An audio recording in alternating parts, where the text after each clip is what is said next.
Hey, what's up, everybody? This is Agasically Statements from GearWorks.com and the E2KG Network podcasting channel here on YouTube, back with another episode of the Enough to Keep Going Grown-Ups Who Game weekly gaming podcast. Tonight is our deep dive formula, and we will be doing exactly that into a number of news stories defining the behavior and actions and goings-on within the gaming industry for the past week, 28 January through 01 February, and a skosh bit into this calendar week as well, as we have a burning topic that needs to be addressed. Here with me, as I have 3/4 of the time, are my good friends, DBQ Hams.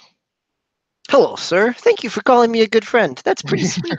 Aw, shucks. And Osiris Prime, the three OGs who started it all. Oh, you're muted, And Prime. still don't know how to unmute our mics. I swear I hit unmute that time. Hello, everybody. Back and screwing up as usual. So tonight we open with a discussion of the shadow drop of the game Apex. What is it? Apex Legends? Is that what the full name? Okay. So Apex Legends by Respawn Entertainment, a studio whose DNA obviously goes back to Infinity Ward, if we remember the events of, I think, 2010, 2011, when Vince Zampinella and his partner were marched out of Activision by a bunch of black-booted thugs, and then went on to open their own studio. What's up, Prime? I was just getting ready to talk. I wasn't sure if I had dorked up the historical account or not. I'm not sure if it went down that quite like that, but probably. But it was 2010, though. So 2010. Okay, all right, thank you. And from the ashes, actually, amazingly, the studio re-rose and returned to prominence with the game Titanfall. Returned to prominence, I would say, as far as a reputational vein might be concerned, because the commercial success of Titanfall, unfortunately, has not been a thing that has been much ballyhooed. For whatever reason, and I have some suspicions, which I'm sure we will kick around, that studio, after releasing Titanfall 2, which even I had high hopes would be more commercially successful. I think Titanfall 2 was actually less commercially successful than the first Titanfall, unfortunately. Despite having the growth opportunity the second time around of not being sandwiched in between that year's release of Battlefield and Call of Duty. For whatever reason, in the year to year and a half that studio has had since it deployed that version, rather than work on Titanfall 3, as far as we understand, at least certainly not in an entirely dedicated fashion, that studio has worked on a Battle Royale game, which they shadow dropped yesterday. Shadow dropping being a term that has come to prominence, I guess, as of E3 2018, where the behavior was set to walk onto a stage or even just do it in your E3 pre-show and say that, hey, such and such game is coming to platform X, and it's available as of this press conference. And that's kind of exactly what went down yesterday. So, Prime, any thoughts about this announcement? Well, I guess I want to talk about the shadow drop at first here, because like in the E3 previously, like when that's happened, I think we heard about at least those games or that game, that they were shadow dropping. And this, I mean, as far as I know, and as far as I'm assuming you guys do, you've never heard of this game like at all in the past like few months, even up to a year ago. You can kind of say maybe that they dropped a little bit of a hint by saying that they, Respawn was working on a couple of games, and obviously the one is the Star Wars game, Fallen Jedi, I believe that one's called. And they said they were working on another game. So I'm okay. I guess this was the other game. Everybody assumed at that point that it was Titanfall 3, but obviously it's this Apex Legends. It's a 3-man squad here. It looks like there's only a 3-man squad. There's no solo or bigger team battles, as far as I can tell. I've only played a very small portion of it so far. But I guess the one thing that kind of is a little bit different than from the other games is that they have the classes that you can pick from, and each class has some kind of a power or ability that's only to that class. So there's a medic one, and there's snipers and stuff like that. But I just this one just came out of nowhere. As far as I'm concerned, I never heard of anything. I didn't even think they'd be working on a free to play game, much less a battle royale free to play game. So I don't know. At least on that part, did it really surprise you guys that this was dropped now and right before? I don't want to say type of a same type of a game with Anthem coming up soon, but kind of I don't even want to say a mechy game because there's no mechs in this game. That's the other thing about this game. There's no Titans in this game. It's in the same universe as Titanfall, but it doesn't use the mechs. It doesn't use it doesn't even use like the wall running and stuff like that. But besides that, how did you feel when you first heard about this? Was it like like I said, was it a total surprise to both of you? I guess, please, I'll start with you. Or DB, whoever wants to jump in there. Sure, I'll jump in. I think it was a surprise to a lot of the media as well. I had a chance to listen to a couple podcasts and videos where people, the traditional gaming outlets were invited to go down and see something at EA in LA, but they were not told what it was initially, right? Giant Bomb talked about that they were just told to come down and see an unannounced game.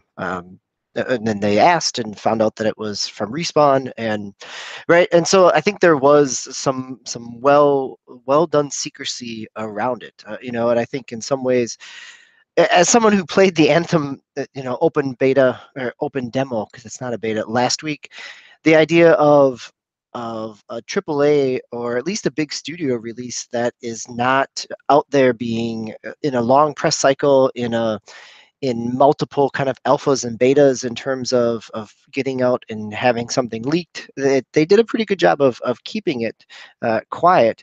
I think one of the questions, and there has been some speculation online around this, is, and I think even Vince Campanella of Respawn has addressed some of this, is that they didn't see a long kind of press cycle doing them a whole lot of good. That talking about a game in the Titanfall universe, everything we just said, right? A game in the Titanfall universe that doesn't have any mechs, a battle royale game, a free-to-play game. How much of a Me Too cash grab would the internet cycle have gotten onto this? And so, in some ways, it's a really interesting kind of strategy to do that shadow drop and to get us talking about it in such a way. I think the question that you posed, Agasicles, is how big of a splash does this make, and how long do the ripples kind of linger? Or is this just, are we talking about this because it's new and exciting versus something that's actually going to have an impact? Yeah, and I don't want to give credit where sneakiness and obfuscation is probably more due. I think another key reason why they didn't have a long news cycle with this is I don't think that their investors would have had the stomach for it. What I suspect is that the board was calling for the head of Zampanella, and that there was no stomach for any more Titanfall stuff. You take a look around at what EA has been shutting down most recently. Where I will give that crew credit is, I'm sure that they saw that, EA basically chopped off the head of Visceral twice, right? They shut them down directly, and then they shut down the place that they had sent them all to, at least as far as the game they were working on. I think there was some savvy on their end by looking at that and going, there's no way in hell I'm going to corporate and telling them that we're working on a single player story driven game. So I think there were a couple things. I think the investors would have had no stomach for this, and I think and corporate, and I think number two, I think this was their last breath. I would wager that they were told, you guys need to figure out something to pitch to us that fits with this new corporate alignment, or else you guys are done, right? You're going to be scattered to work at other studios on other content. What I think they had was the building blocks that they had was they had the Titanfall engine. I think they had access to other EA common code. So the way I suspect that they pulled this off, I may be stretching too far. the way that I suspect they pulled this off without any type of beta or alpha or load testing, I suspect that they're using the netcode from the what is the thing called, the global engine that everybody has to use at EA. From Frostbite? Frostbite, yeah. I suspect that that has netcode in it as well, and they just leveraged that netcode and felt relatively confident that given the load performance that they see from Battlefield, that that they just grabbed that code and didn't feel the need to have a heavy battery of testing beforehand, just as far as numbers of people and operational profile. And then I think they're not stretching the physics engine that far because they don't have wall running, they don't have mechs. And we kicked around a little bit today how, yes, battle royale games offer some challenges, but they don't offer the same degree of challenges, I don't think, as you have in other games. You pretty much have one thing that you need to do, which is really kind of a brute force, like just raw power thing, and you have to manage that. You don't have as many of the design trade-offs as you might normally have in rendering a story-driven game. Like, you don't have Red Dead Redemption 2 types of challenges, right? Well, you don't even have any type of AI scripting really to do, right? Well, There's not even bots in here. There's not certain areas. I mean, there's a lot. It really does strip down some of that design work that you're talking about. Yeah. So yeah. Last gasp. If you think of like Borderlands, the last gasp kind of thing, like they had one shot to take and they took it. But we have a very long tail before we understand what the tail of the tape is. So I'm sorry, Prime, go ahead. Oh, I'm sorry. I was just gonna say, why would you? I don't know how to put this. Why would you think this is their last gasp if they still have Star Wars coming out supposedly this year? That's the speculation. They haven't said it officially, but I mean, wouldn't that be their last gasp? Yeah, I guess. Yeah, yep. You're right about that. Well, but I think you could say a creative gasp, right? I mean, I think that there's a potential there, and there's I've read some quotes by Respawn and by Vince Campanella that says that this was their idea to move in that direction, right? And how much of that it was nudged or they saw the writing on the wall is definitely up for discussion. I think some of that analysis, Agasicles, is pretty spot on in terms of, and I've been reading about this even over the weekend as it was starting to drop, and Jason Schreier from Kotaku was talking about they were in development on Titanfall 3 with the modified source engine that they've been using, and kind of realized that it was starting to look pretty dated, right? And the amount of, I think, you factor in some of those development factors and the potential of a willingness or a lack of willingness from corporate to kind of put a lot of money into pushing those resources further. This does kind of spin off in that direction. I think there's a lot of analysis and ways to play that this becomes the logical play for them, both in terms of using the resources they have, but also being able to put something out. And I would guess that this was potentially even a conversation early in the buyout of Respawn, right? That there was, EA announced that they were committed to Titanfall, to the Titanfall universe, or Titanfall as a property, right? That they never said that there was another game coming. They were saying that they were committed to kind of that idea, and so everybody kind of read it as, oh, Titanfall 3, but obviously now we see that there are different ways to go about that, and they even have tried that with the Titanfall mobile game back in 2017, right? So there's been a couple other ways that they've tried to wring out some cash out of that universe. So yeah, and I think you make a very good point in what you alluded to, which is it could have very well been their last gasp as a creative studio, meaning being put on a Star Wars property could often mean that you just become a licensed property studio, and your job is just to crank out things. Now, a lot of people, that's a very rewarding thing for them. But what it means career-wise is if you then want to go off and kind of create a fully new IP of your own, which most, like, as you get more senior, like your creative directors and things like that, your art directors, that's what they would like to go do, because that fills out their resume. That Respawn may not become the place that you get to do that. But who knows? I guess one of the other key limitations in the rollout of this game, and it's something that we're talking about on the Stream Cave in particular, because it becomes more and more important to streamers,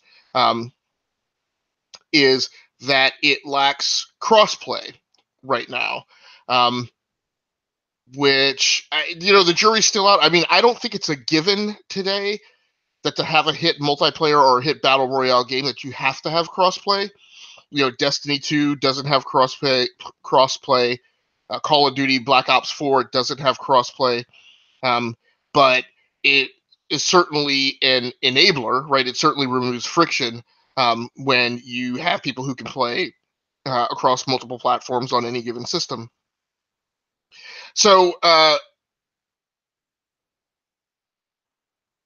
yeah, man, I just lost the lead on that. But obviously, there's one company that has been hyper focused on the notion of crossplay and everything that surrounds that, and that has been Microsoft.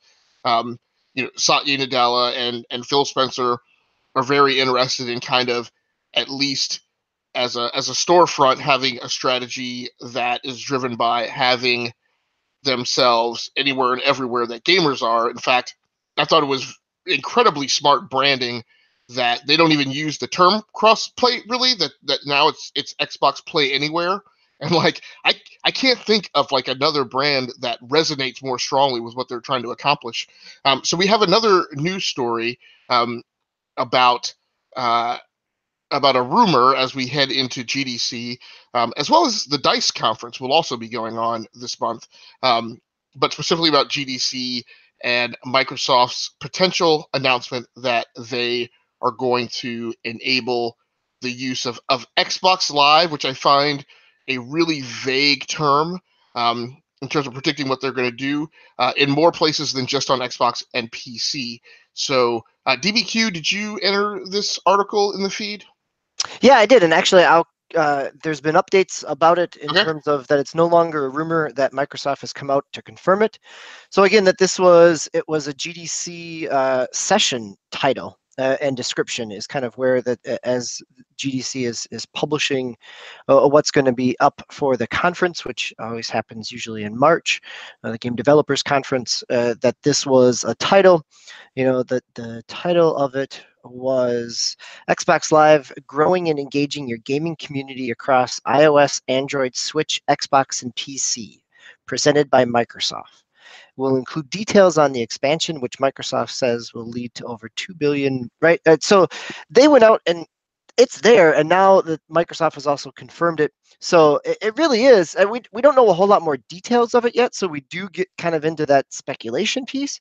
But that idea of exactly what you're talking about, of not even talking about it in terms of crossplay, but just this is Xbox Live. You're going to be able to log in, and and what this means in terms of other platforms like Switch, and what carries over. Is this friendsless? Is this, as you guys talked about, maybe this is Mixer and some other pieces. How does this integrate, or does it sit alongside what is it, Game Center and Google Play, in terms of the existing kind of profiles within mobile platforms? Is this so it'll be interesting to see what this actually means, or if this simply, it really does fall in exactly with what you're talking about, Agasicles, in terms of this is Microsoft's strategy. It goes back to their announcement last summer around, the game streaming on a variety of platforms. That it seems a logical kind of connection point, that if they're going to have something that the, Xbox Infinity or whatever it was called with their streaming games, that you'd also be logging into that dedicated platform or that dedicated account to be able to do that. So it gives them another hook in. I think it should be really interesting to see where that and what that brings out. It makes me, the announcement of having it on PC, the first time I ever logged into Xbox was on PC, was with a Windows Central, an Xbox Live, so there's been cross there all the way back into the mid and late 2000s. Prime, look like you were about to say something there in terms of potential here. Yeah, I was going to say, I guess you could say there's sort of a precedent already for this through Minecraft. Now, at least on the Switch and obviously on the PC, and I don't know if you can do this on mobile or not, but at least on the Switch, you have to, as Swiss found out about a month or so ago or a few weeks ago, you have to create an account for Xbox Live on your Switch. You get that going, and you can play Minecraft. Now, when I did that, since I've been playing so long on the Xbox, um, when I made or I should say, linked my account on the Switch system, it actually brought all my items, my skins, my or most of them, I should say, most of my skins and my excuse me, the other mods that you can do within the Minecraft game. It brought that over to the Switch, so I didn't have to rebuy them. I didn't have to, do anything like that. It was just there for me to use on the Switch. So that's kind of cool. That's pretty cool. That's, I guess, and I think, I guess Clay said this. It's kind of cross, progressive or progression where I didn't have to, because I'm on the Switch now, I don't have to start all over. I got all my stuff already on there. So that's pretty cool. If that's the kind of thing that they're looking to do with, other games, it'd be nice if Rocket League did that, because I bought a lot of things on different platforms, so, and they're all kind of all over the place. So if you can centralize that, if you can get achievements in there, the Xbox achievements pop up when you're playing on the Switch. When you do certain things, whatever, whenever they had implemented for that game on the Xbox, they pop up on the Switch. So it's pretty cool. It's just something different.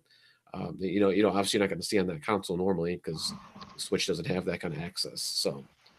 Yeah, but I mean, that all being said, like, I still don't fully understand how that really makes for a better Xbox Live experience, right? Like, so first of all, it's just there's a wide swath of what this could mean in terms of definition. The Xbox app has been available everywhere. I mean, since the Windows Phone days, right? So I have the Xbox app on my Android device. I have it on my iOS devices. What does it mean, right? And so if Xbox Live being on the Switch just means that Xbox achievements show up, I don't know if that necessarily translates, right? Like, so Nintendo games aren't gonna have achievements, right? And so, I mean, I'm playing the same title that's available on the Xbox. I'm just playing it on a different platform, and I get Chivos for it. I don't really know that makes I mean, look, I've given up really caring about my gamer score anyway, like 2 console generations ago, right? It doesn't mean anything anymore. It meant something the first time out on the Xbox 360, and at least to me, that was it. So I don't really get it. Like, if you go to the far right of what it might mean, where it means Game Pass is available, right? Then like, we're falling out of our seats. But I just don't know that platforms are going to allow that, right? Can you see Apple? I mean, they had a hard enough time getting Steam on iOS, and and Epic has all sorts of restrictions on iOS. I just don't know that I see a full blown, fully implemented, like, game level title availability thing on iOS. And then so, like, if it's just the Xbox app, it's like, again, it just puts it in that lane where I don't know that I really care. I don't know. DB, any further thoughts? No, you got me thinking about, like, where's the monetary aspect of that? What do they gain? Is it hooked into the store? Is it about brand awareness? Is it because they're going to get eyes on Mixer streams and that brings in ad revenue? Or is it simply just that it's just keeping people in that ecosystem so that you're still able to talk with your Xbox friends list, and that may encourage you to stay in that ecosystem? I don't know. I don't know what this means, because you're right. Like, I just tonight I was looking on my iPad, looking at who was online on Xbox on the Xbox app. Like, what else does this really mean? it'd be really interesting if it means that you get a cross-platform chat function. Right? I mean, there's lots of pie in the sky aspects, but Prime, what were you going to say? I was just going to say, much like, and this is more, just in the Xbox system, but much like XPass, and in the future maybe XCloud, are they trying to position this as a service for all the other games out there and all the other companies? So, you don't have to worry about, hooking up, your multiplayer and making your own achievements. They're just going to do it for you. I'm assuming that, and I'm just it's an assumption that they're trying to do that with Xbox Live now, or going to. I mean, at the fullest extent of its implementation, I guess what it could mean is, I mean, they've said that, all right, so they've said that their lowest end SKU for Scarlet is going to be a thin client with basically almost no hardware power to it, that you're going to be able to live stream games to. We know that EA has talked about enabling a capability where you can be on your iPad, and again, the game is really being streamed to you server side. I would expect that Microsoft could be coming at you the same way, right? The intent of this might be that you can play Forza Horizon 5 on your iPad because it's live streamed to you. There's a lot of concerns that gives me, because Microsoft is a very big company.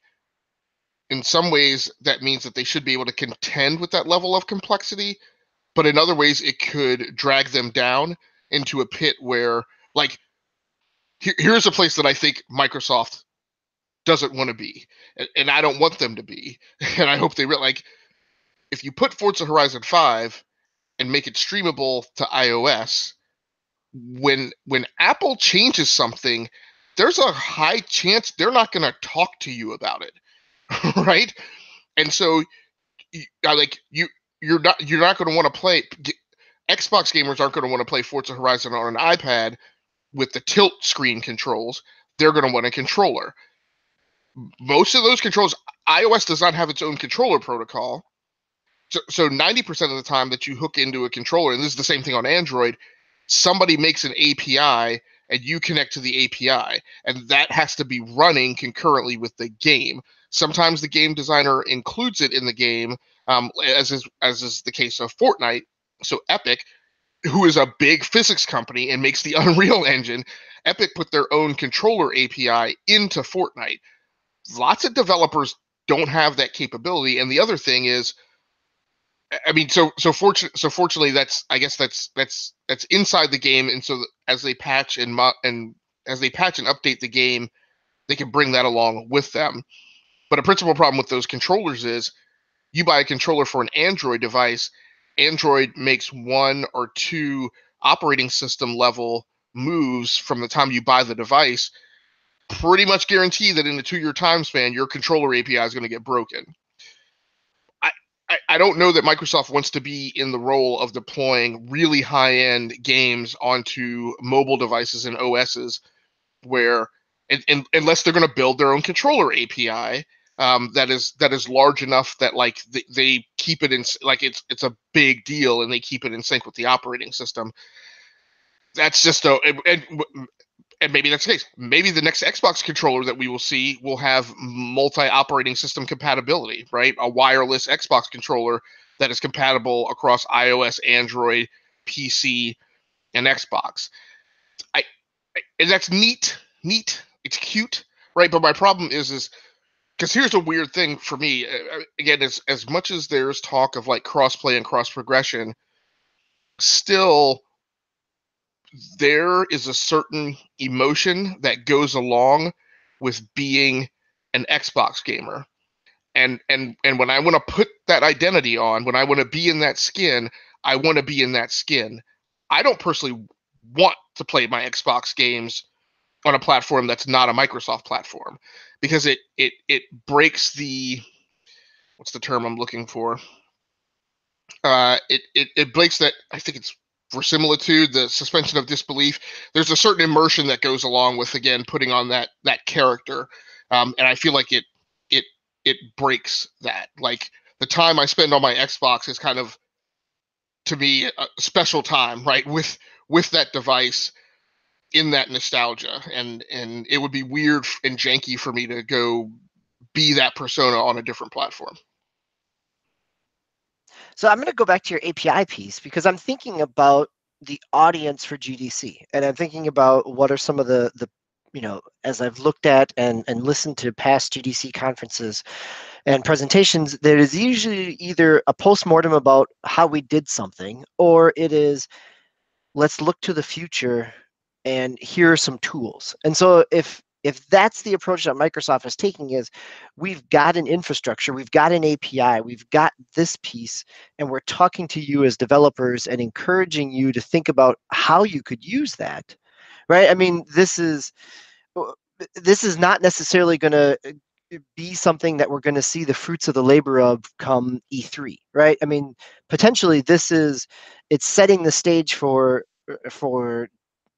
the next council that you're talking about, or even further down the road, right? And that's kind of where I'm thinking, because you're right, all those potential challenges, I don't know how they address that in some type of way that doesn't keep cropping up, unless they're coming at it in some way of developers are building this in from the ground up, or integrating it into their code and their engines, rather than something that would be strapped on at the end of development, right? That it would just be kind of grafted onto the top to be able to give you the opportunity to see your friends list on Switch, right? I mean, it's pretty superficial if that's all it is, but if it's going to have some type of meaningful integration, it's got to be back at that level that you're talking about.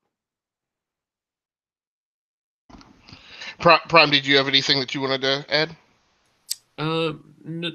No, but just something that he had mentioned real quick about when this might happen. I mean, they do mention the Switch, so I mean that's probably only got like a few more years to it. So I mean, it could be within the next like two years or so. So that was my only other thought. Just Yeah, as far as timetable. That would be a problem for Microsoft, though, right? Because like I tell you, if you're planning on doing something with the Switch, you might want to get about the business of doing it now, because right? Well, yeah, that's what I'm trying to say. Like, I don't know if it can be anything past a couple of years, so right. It might be fairly soon. Yeah.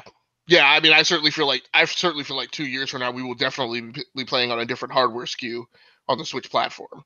Like I don't expect this hardware to survive Nintendo's eclectic management of its hardware product line. No, right. I mean, even there's rumors last week about revisions and things coming, and that's been kind of out there since the Wall Street Journal talked about it at the beginning of January. So yeah, Nintendo has a history of continuing to put out. They're a toy and card company, right? They have a history of putting products out there for people to buy versus platforms out there to build an infrastructure. Yeah. So, cross-platform and cross-progression are really all about multiplayer, right? It's really all about, when I go into a game with my friends, I don't want to be wearing the stock skins, or have not have my Rocket League caps for my cars. I need to have the Batmobile, right, when I play with those friends. But there's still some last vestiges of people making sure that we have good single player games to play. One of those companies is Obsidian, who I guess is in their last hurrah before they get formally acquired by Microsoft. And they are working on a big, epic RPG called Outer Worlds. One of the last stories that we're going to cover tonight is they recently made an announcement where they discussed, and I think it was very timely, given that the world does not hold Bethesda in very high regard right now. And one of the statements they made is that in their game, you will be able to kill all NPCs. So when we talk about game design and we talk about RPGs in the last few years, both BioWare and Bethesda have kind of contrived some systems in their designs to make it impossible to kill certain NPCs. This article talks about that, but I think one thing it seems like they also fail to mention is how some other companies also do the exact opposite, and that by killing certain NPCs or allowing certain NPCs to die, there are branches of a given RPG or narrative that you then cannot access, which has created problems for RPG gamers in the last few years, where they have had to actually go back to an old game save, right, or replay something over and then like not kill that character so that they can have access to a certain branch of content, which I actually feel like is a larger problem. But Obsidian talks a lot about how they are going to maneuver around this. And basically, I mean, at the code level, it basically means that they're not tying any campaign branches. They're not tightly coupling that with any singular character, that there will be other ways for you to access that content. Prime, you are a big Elder Scrolls guy. Did this appeal? Do you find this appealing, or does it cause you concern in terms of the storytelling? Because one downside to this is it might mean that there are not standout NPCs that really matter in this world. Yeah, when I was first reading this, I don't understand why you'd want this, to be honest with you. Now there's been times in games, and obviously, yeah, you can go back to another save if you want to, but there's been times in games where, you know, I'm talking to somebody and I accidentally hit the wrong button and just, you know, throw a fireball in his face or something, or her face, and, you know, kill the person. So and I was like, oops, I didn't mean to do that. But, you know, fortunately, obviously, if this is Bethesda game, Skyrim, you know, that's fine. It just hits him, and maybe he'll just stand there. Maybe he flies back, or her fly back, but they get back right up and they just start talking again. Or there is some consequences, because you can start getting like a wanted level, and, you know, you'll get arrested and all that. But for the most part, yeah, it'll just kind of not do anything. But I mean, if you start like just killing everybody, you are gonna miss a lot of story elements. I mean, potentially. And then they mention here near the end of the article, like, what happens if you kill everybody? I mean, what do you do then? You know, there has to be some kind of checks and balances that they got to put in this game. That's either you're not, absolutely can't kill this person, or I mean, I don't know what the alternative. I don't know how you'd be able to, you know, keep going in the story. But that's the story, right? I mean, if you think about this from a streaming perspective, that's the story. If you just go around and kill off NPCs, one, there's not a critical path, and there's an acknowledgement that you're making that choice, right? So you're playing it from the idea that your goal is to still get to the end of the story. If you start killing off NPCs, you forfeit that goal, and your new goal is to just see what happens, to play around in that world, right? I mean, I would assume there's going to be tons of dead ends if something like this does actually happen. And then what? You just start the game over? I mean, how's that going to be fun, though?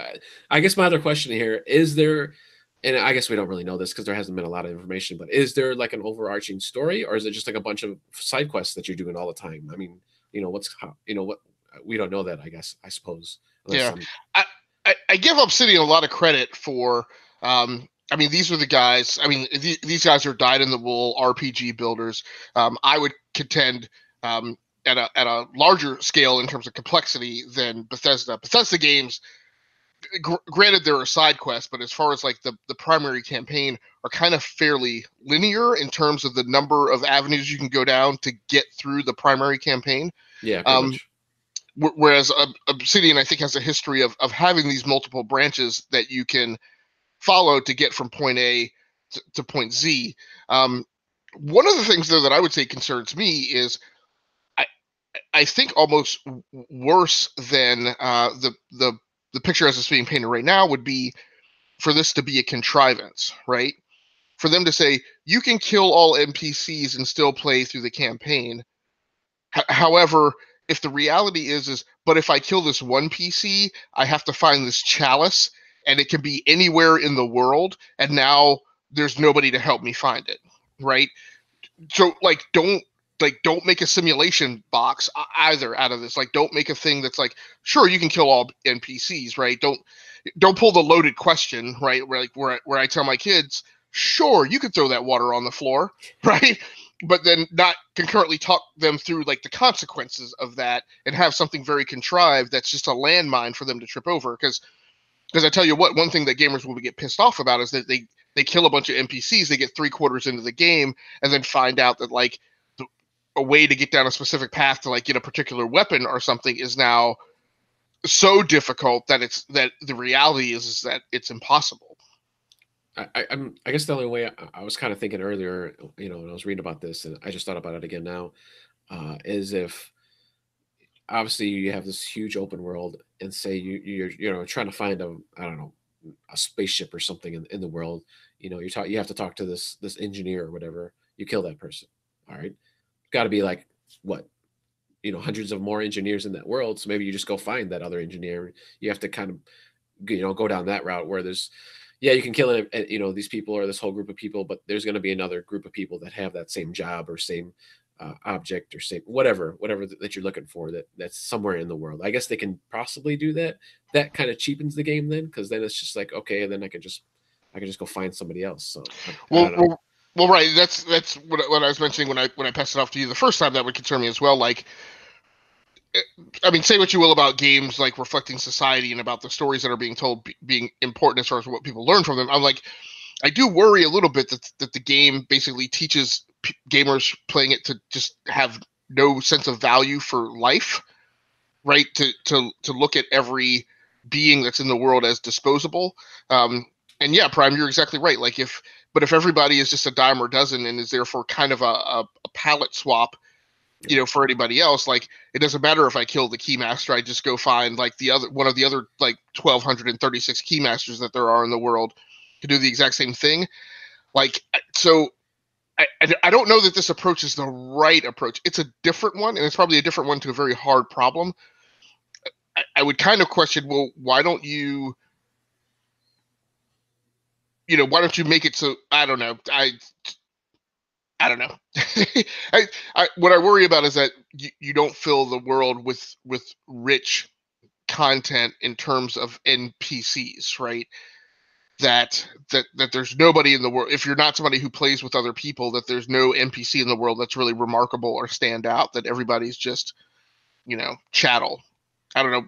DBQ, did you have any other thoughts? My only other thought here is that we're kind of still early in the press cycle for this. We haven't seen any real gameplay footage other than the cut together trailer from the Game Awards, correct? Which means that, if this is the messaging they're coming out with, my assumption is that they have a plan around how they're going to start showing this as well, right? That you don't lead with you can kill everybody if you're not prepared to have it come back up every time you start showing the game and give people a chance to get some hands-on with it. So to me, it's going to make any demo of this and any future showing of it really interesting to see how they start to finesse those challenges that you guys are putting forward in terms of what that means for a narrative connection, or what that means even mechanically within the game systems. Yeah, I guess I don't know how much Obsidian cares about like the press cycle. Like this is their last hurrah. This is their last hurrah before they go to Microsoft. Bethesda, by way of choking on their own tongue, has kind of cleared the field for them in terms of popular opinion. BioWare's not making another Dragon Age for forever, and if they, perform Hirikiri on their own sword, with Anthem, then like they're just kind of set up to be the darlings. And even if they're not, then they put this thing out, they let it go to whoever the publisher is, and then they go do their Microsoft thing. And even still, like Obsidian's, DNA is, Baldur's Gate, Neverwinter Nights, blah blah blah. I don't know, like I don't remember, and again, it may be revisionist history. I don't remember them being super hugely concerned about like public opinion in the design of those games and the walk up to them when they released them, and pretty much they've all been gold. Like I would have to go to their wiki page, but I'm hard pressed to think of an Obsidian miss in their history. I'm sure that there's been some. Alpha Protocol? Okay. All right. I mean, I think I would say that there's a lot of lofty and really impressive ambitions, but they always end up, Fallout New Vegas had so much jank at launch, but it came out fine eventually. There's a lot there, but they often are broken, right? You can think about KOTOR 2 and the chopped off ending of it, so there are definitely some problems along the way with Obsidian. but never. It's not within their ambitions. That's for sure. Right. So, guys, anything else that you guys wanted to talk about tonight in either the topics that we ran down or anything else that has sprung to mind? No, I just quickly, we had talked about the Switch cycle, right? I just want to, we had some conversation related to the Nintendo numbers and the forecast that they put out. That last week, Nintendo had decreased their sales forecast for the fiscal year down from 20 million down to 17 million.